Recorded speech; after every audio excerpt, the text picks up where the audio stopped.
एक आदमी और उसकी पत्नी चिड़िया घर घूमने गए।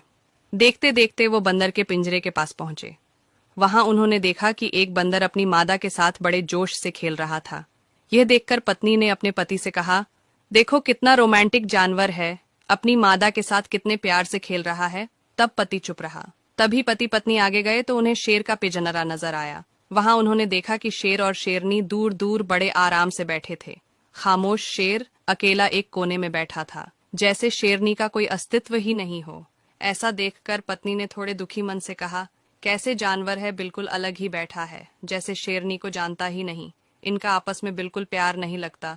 तभी पति अपनी पत्नी को एक पत्थर दिया और कहा, इस पत्थर को जरा शेरनी की तरफ फेंको। पत्नी ने जैसे ही पत्थर शेरनी की तरफ फेंका, तभी शेर दहाड़ता हुआ अपनी शेरनी की रक्षा के लिए आगे आया। अब पति अपनी पत्नी को एक पत्थर और दिया और कहा, अब इसे बंदरिया की तरफ फेंको। जैसे ही पत्नी ने पत्थर फेंका, वो बंदर अपनी मादा को छोड़कर खुद की जान बचाने के लिए तुरंत पेड़ पर चढ़ गया था। दोनों जानवरों को प्रतिक्रिया समझाते हुए पति ने अपनी पत्नी से कहा, बंदर की तरह झूठे और असंवेदनशील लोग अपने खोखलेपन को छिपाने के लिए अक्सर इस तरह के बाहरी दिखावे वाले रोमांस का ढोंग करते हैं।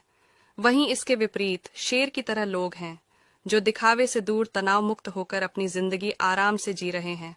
और आज के समाज में हमारे आसपास बंदर ज्यादा है और शेर बहुत कम है।